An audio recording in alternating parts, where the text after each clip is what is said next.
Welcome back to another episode of the Remade Life podcast. In this episode, I'm answering the question, is it possible to accidentally heal autoimmune disease? This question stems from my early days in the fitness industry working for a sports performance company, where I first began to consider if the exercise science applied to professional athletes could also be applied to those with autoimmune disease. Sounds a bit crazy, I know, but let's talk about it. Hello, and welcome back. I am excited to talk about this because the thought of accidentally healing autoimmune disease sounds a little crazy, right?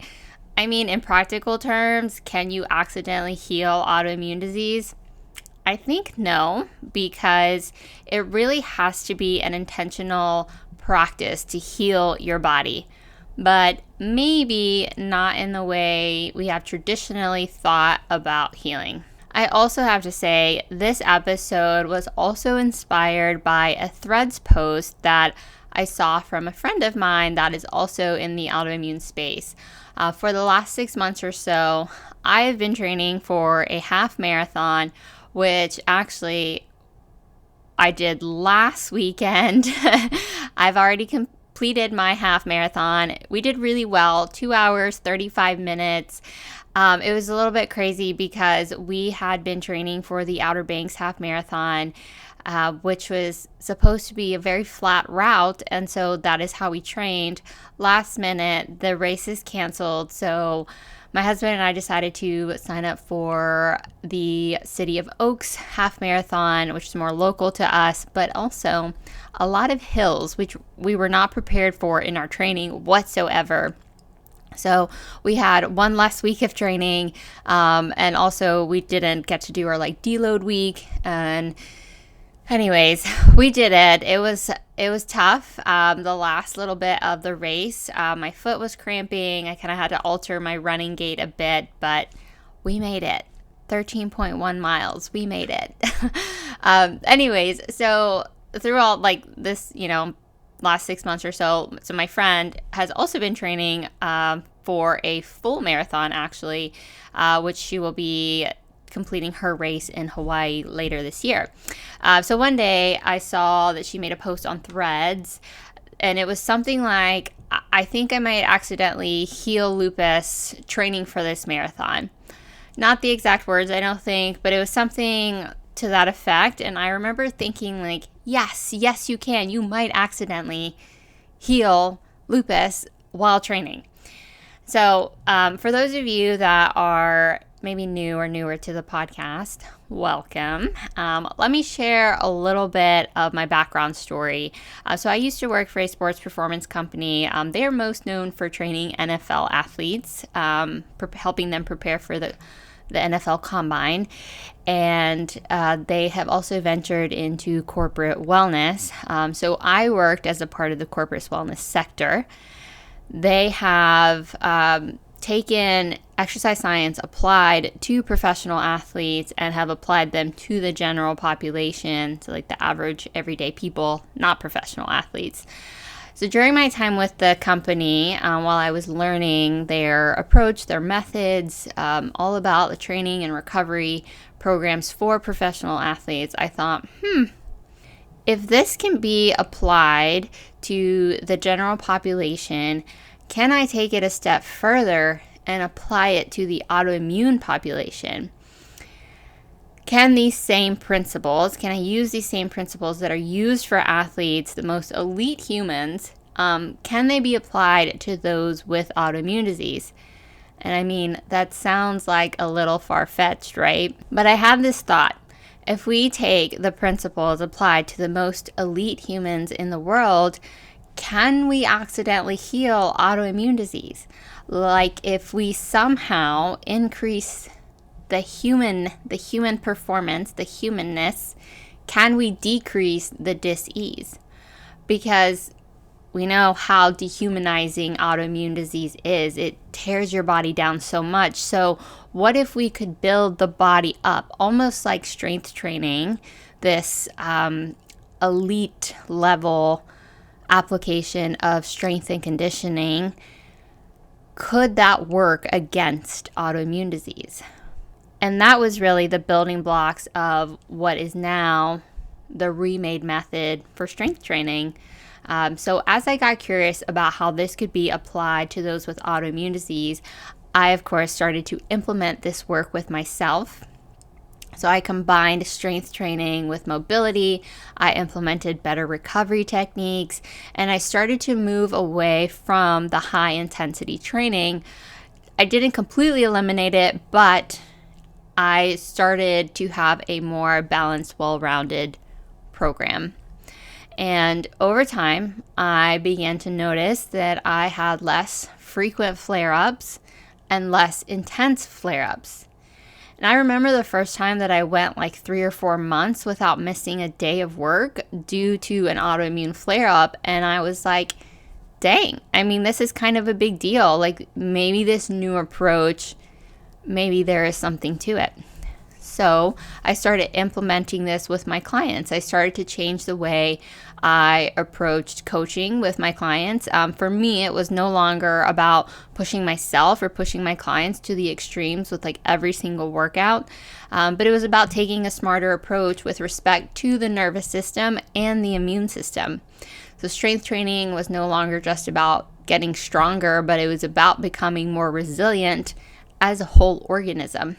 No longer about getting toned or just building muscle.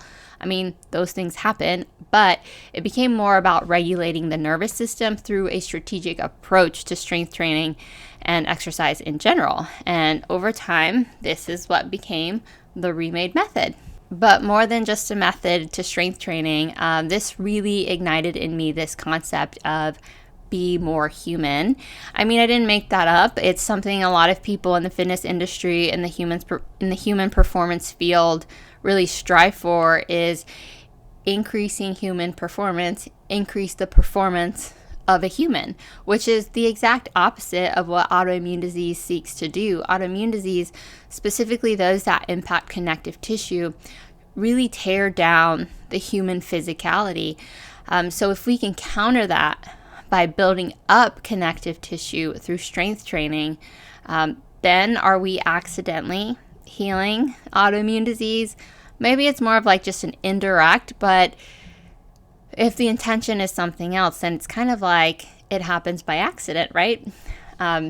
Furthermore, beyond the connective tissue is the impact that strength training has on the nervous system. The way that I design my programs is to incorporate mobility into the strength training session.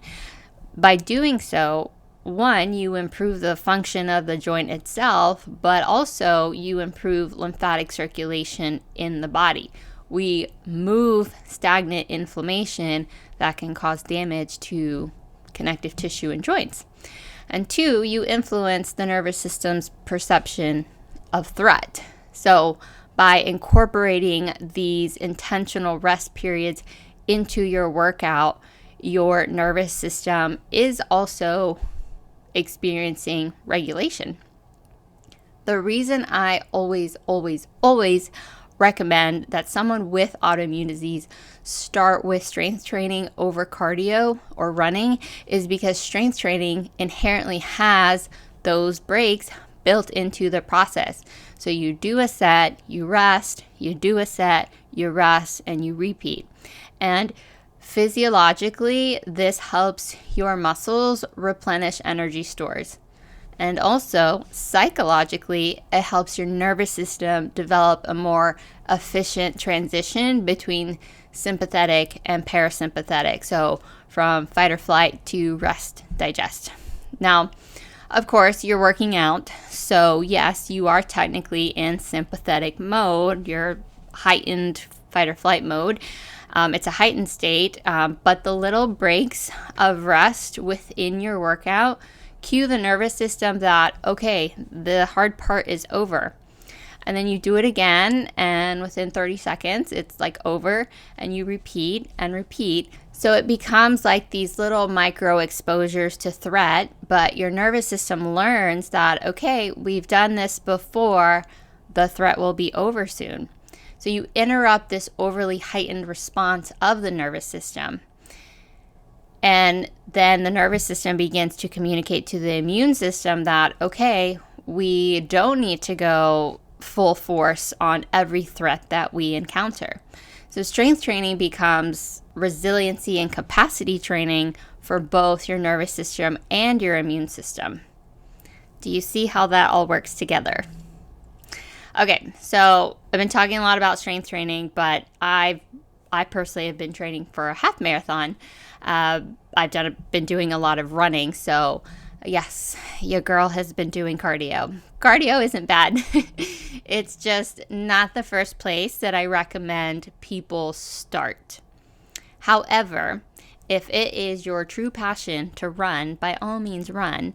What matters most is that you do something that you enjoy and something that you are going to stick to.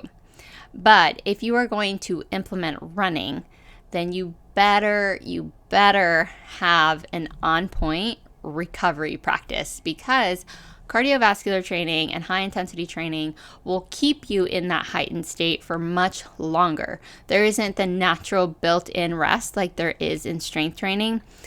So there isn't the wave-like pattern for the nervous system. It's not impossible to do cardio, but you have to have a very strategic approach to your recovery to go along with that running program. With that said, if you are going to commit to running, I highly recommend you first have a solid foundation of strength training to go along with that running program. And I will take this moment to shamelessly plug my strength training program, Remade Strong Foundations, that you can find on my website, remadewellness.com, and I will also link it here in the show notes. But it is an 8-week DIY strength training program that applies the principles that I've been talking about in this episode, strength training combined with mobility and recovery. So make sure you check that out. But I don't want to make this episode solely about how to structure your exercise routine. The main point is that you have one. You have a strength training program. Because when you build up your humanness, and by that I mean the physical human body, you counter the effects of autoimmune disease and, dare I say, even reverse autoimmune disease. So to answer my question from earlier, can you accidentally heal autoimmune disease? Yes, I think you can. Is it really an accident though? No, because you are taking an intentional step to improve your health. But it's an accident because for the most part, people don't consider exercise as a way to heal autoimmune disease. But if you do exercise, it can happen. And it isn't just the exercise alone. It's also all the other things that come along with having an exercise program. You start to become more aware of your habits outside of exercise. You start to see, maybe I can also eat better, and maybe hydration wouldn't be a bad thing, and I should probably get more sleep to support my exercise routine. So you see, like, all these other lifestyle factors start to fall into place because you care about supporting your exercise routine. You start to accidentally heal autoimmune disease. So, like my friend said in her Threads post, she might accidentally heal autoimmune disease. And I think that is so true, because while she is increasing her cardiovascular endurance, she is also building up her body's resilience to stress. She's improving circulation in her body. She's impacting her immune response. Like, there's so much happening on the inside than just running. So also, when you set a goal on something other than autoimmune disease, that has a huge impact on how you experience autoimmune disease.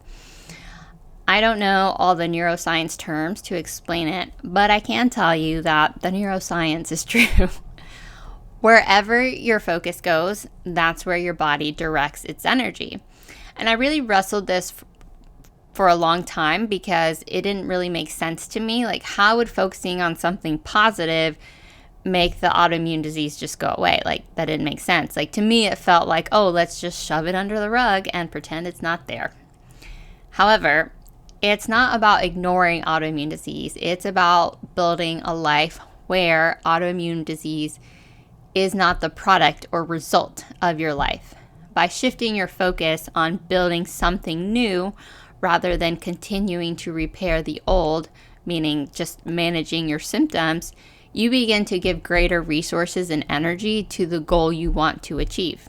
So the new goal becomes more important, and it's not just that you stop tending to your autoimmune disease. Yes, you continue to follow your treatment plan, but rather than setting up your life around your treatment plan or disease, you start to set up your life around the new life, a life without disease. And the treatment plan just becomes a supporting character rather than the main character. And over time, the supporting character just becomes like a cameo, and then eventually, maybe it's not even in the movie. Training for a half marathon or full marathon, you begin to focus and you shift your life around what an athlete would do and what is required to achieve this goal. You implement running, but you also implement recovery and mobility. You increase your calorie intake to support your running. Maybe you change the type of food you eat. You might join a run club and you start making new friends that also support this goal with you.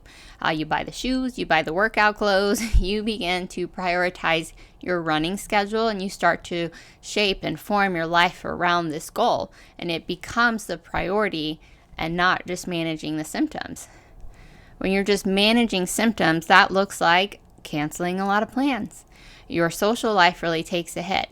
You start restricting foods that you can eat, and you no longer participate in the hobbies you enjoy. Like, you don't join in on events because you're quote unquote limiting your spoons, which the whole spoon theory, I could do a whole episode on why it's trash. And yes, I said what I said. Managing symptoms is revolving your entire life around trying to not get a flare-up. You do everything possible to avoid a flare-up, which I get it. Like, why would you not do everything you can to avoid a flare-up? The issue is when you're so focused on not getting a flare-up, you're actually still focused on the flare-up. However, the shift comes from redirecting your mind from not getting a flare-up to becoming a runner, or whatever it is you decide you want to do. Where your focus goes, that's where the body directs energy. Becoming a runner comes with a whole different set of priorities than not getting a flare-up. It's just a different focus. And the good news is you don't have to become a runner to accidentally heal autoimmune disease. It can be anything. You can be a painter, a writer, a cook, a cyclist, a knitter. There's so many options to become.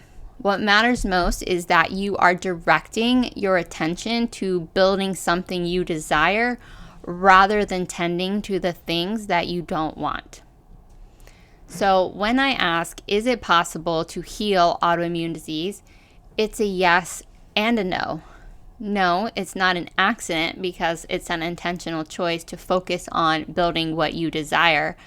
But it is accidental because it is not in the traditional way that we think of healing. It's not in the supplement regimen or the diet protocol or the juicing or the meditating. Yes, all of those things help, but they only help if they are in service to your desired goal, not when you are focused on trying to run away from ever experiencing a flare-up.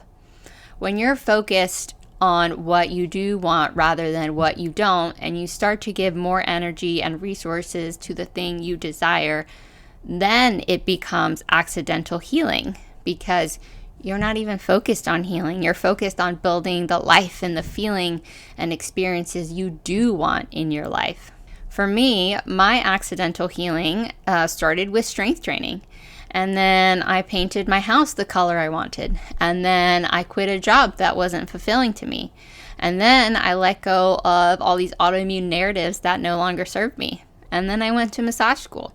And I built a business from the premise that yes, healing is possible and it starts with you. I redirected my life choices and decisions and actions to building the life I wanted rather than just tending to the autoimmune disease. Not to say that I didn't tend to it at all, but it just wasn't the focus of my life. Building a life I wanted became much more important to me than just always being on edge about not having a flare up. So where does your accidental healing story begin?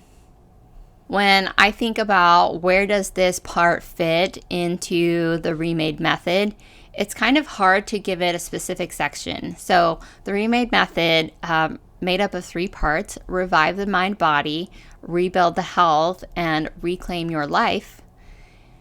Initially, I was like, yeah, okay, I think this is the reclaim your life part. But really, this accidental healing happens throughout all 3 parts of the Remade Method. I mean, it starts with reviving the mind-body connection, knowing that the mind and body interact as one. And it's happening while you rebuild your health through the strength training, through the movement. And reclaiming your life is really just experiencing all the accidental healing you have already done. It happens at every single step of the process. All right, I hope that this episode was helpful and inspiring to you. And not just inspiring, I hope it was aspirational to you, because I want you to know that you too can accidentally heal your autoimmune disease. Because, like I said, when you focus more on the life that you desire, rather than focusing all of your energy and resources into not having a flare-up, that is when you accidentally heal. So what is it for you? What is the thing that you're shifting your focus to? What is that goal for you? I would really love to know. So connect with me on Instagram at Daniela.spear and send me a message. Let me know how this episode has inspired you to redirect your focus. What are you redirecting your focus to? Let me know. All right. Until next time, my friends, be well.